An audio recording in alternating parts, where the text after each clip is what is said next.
You know, ladies and gentlemen, there were many great players who suited up with the Blue Jays of the 1980s and 90s. Ironically, many of them were Mormons.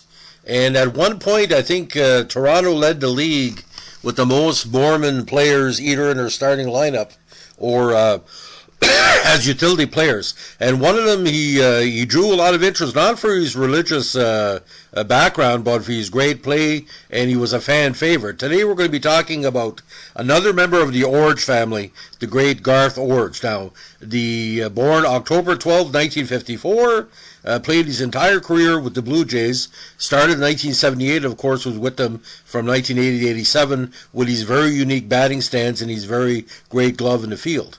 He was also a first base coach for a while for the Milwaukee Brewers.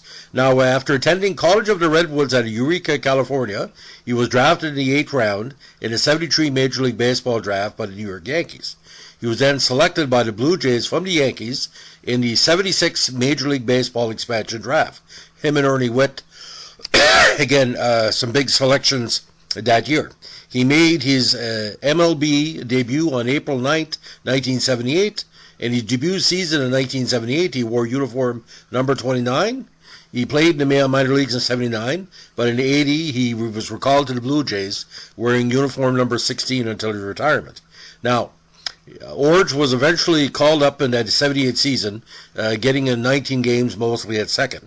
He eventually played 9 seasons for the Jays, batting .258 with 20 home runs and 931 games played. However, his defensive style and his dedication to the game made him one of the most important platoon players in Blue Jay history.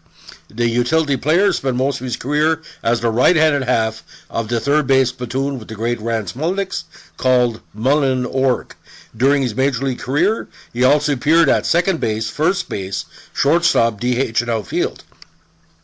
Although he was an emergency catcher, he never played that position in the major leagues.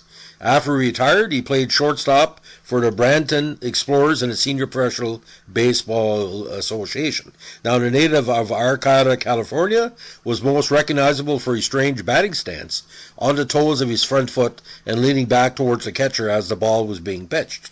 Usually a singles hitter, Iorg had the highest batting average, 313, and a .469 slugging percentage on the Blue Jays in their division-winning 85 season. In his final Major League plate appearance, he made Toronto's last out of the 87 season when a win would have tied the Blue Jays with the Tigers for the American League East title. Of course, that collapse against Detroit was due in part to Fernandez being injured earlier in the week. Now, the Jays' collapse during the last week of the campaign saw them drop 7 straight contests. At the time of his retirement, Iorg was the Blue Jays' career leader in pinch hits. Now, after the end of his playing career, Iorg went into coaching. He managed at every minor league level in the Blue Jays system. He also worked for the Sosnick Cobb Sports Agency and was an agent for a handful of young players. He was eventually hired by the Milwaukee Brewers as a roving instructor and served as a third base coach for the final 12 games of the 2008 campaign, after Dale Swem became the interim manager. He stayed with the team until the 2014 campaign, when he was fired on October 10th. He was later the manager of the now-defunct Texas Air Hogs baseball team in Grand Prairie, Texas. Now, Iorg is the brother of Dane Iorg, another former Major League Baseball player. They also played against each other in the 85 AL Championship Series. He's also the father of 3 sons who either play or have been drafted into pro baseball, including Cale Iorg, who represent Canada at the 2013 World Baseball Classic. His daughter also played NCAA softball. Now, Iorg is the founder of the Yard Baseball School in Knoxville. He's also honored in his hometown of Blue Lake, California, which named his baseball field after him. Iorg, again, a longtime member of the Church of Jesus Christ of Latter-day Saints. But it was kind of ironic, if you look at different publications in the States, there's no heavy reference to this, but at the Blue Jays at one point, you had, again, Corey Schneider, Jack Morris, different key players. I think David Cohen's a Mormon as well. It's quite interesting because we had such a diverse team in Toronto. We had blacks, Latinos, different religions, Jews, all kind of stuff. It was literally an international team involving various people of different spiritual and